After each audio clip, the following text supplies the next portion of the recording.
Licence করে সরকারকে tax VAT দিয়ে ব্যবসা করছি, তাহলে আমরা কেন এই ব্যবসাগুলো করতে যাব? যদি আপনারা অবৈধভাবে ব্যবসা করবেন রাস্তায় দাঁড়িয়ে দাঁড়িয়ে, তাহলে কেন মার্কেট আছে, কেন এই প্রতিষ্ঠানগুলো আছে? তাহলে তো আমরাও এই ব্যবস্থাগুলো নিতে পারি, রাস্তায় দাঁড়িয়ে দাঁড়িয়ে আমরাও ব্যবসা করব। তাহলে তো এই যে লাইসেন্স দেয়া, সেই লাইসেন্সগুলো আমাদের দরকার ছিল না।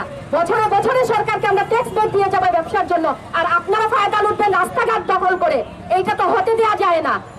সেই জায়গা থেকে বলছি, আপনারা আপনাদের জায়গাগুলো যদি না ছাড়েন, হকার মুক্ত না করেন, আর আপনারা আমাদের ভাইদেরকে বলবেন আপনাদের জায়গা থেকে বলবেন যে ওরা এসে চাঁদা চাচ্ছে। সবাই কিন্তু চাঁদাবাজ না। কারা কারা চাঁদা নিচ্ছে, কারা কারা কি করছে, এটা কিন্তু সিলেটের মানুষ সবাই জানে। আজকে আমরা যদি প্রতিবাদ করতে আসি, আমরা যদি নেমে যাই, আবারও সরকারকে পতন করতে পারছি। আপনারা হকার মুক্ত করার জন্য আবার যদি আমরা নেমে যাই, তাহলে আমাদেরকে আপনারা বলতে পারবেন না যে আমরা আপনাদের থেকে মাল পানি খেতে আসছি। এইটা বলার সুযোগ কিন্তু থাকবে না।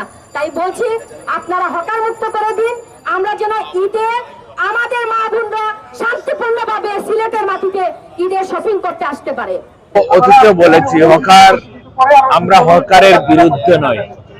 হকারকে স্থায়ীভাবে হকারদেরকে স্থায়ীভাবে তাদের একটা সংকুলন করা হয়েছে। এরপরেও তারা রাস্তা থেকে মানুষের স্বাভাবিক চলাচলে বিঘ্ন করে, এটার পক্ষে সিলেটের কোনো মানুষ থাকতে পারে না এবং এভাবে চলতেও পারে না। অতীতের গণপ্রতিনিধিরা আমরা দেখেছি হকারকে নিবৃত্ত করেছেন, হকারকে তার জায়গা মতো নিয়ে বলছেন। সিলেট শহরের প্রত্যেকটি অলিতে গলিতে হকার মুক্ত একটি অবস্থান নিশ্চিত করা হয়েছিল। প্রতিমধ্যে এটাকে এখন আবার হকাররা রাস্তায় উপর্যুপরি এসেছে। এই যে ঈদের মৌসুমে আপনি যতটা চিন্তায় রাহাজানি অপকর্ম দেখবেন, প্রত্যেকটা অপকর্মের নেপথ্যে কিন্তু হকারদের এখানে ছত্রছায়ায়। আমরা বলবো না হকাররা চিন্তাই করে, হকাররা রাহাজানি করে, হাইজ্যাক করে, কিন্তু তাদের ছত্রছায়ায় কিন্তু ছিনতাইগুলোই পরিচালিত হয়।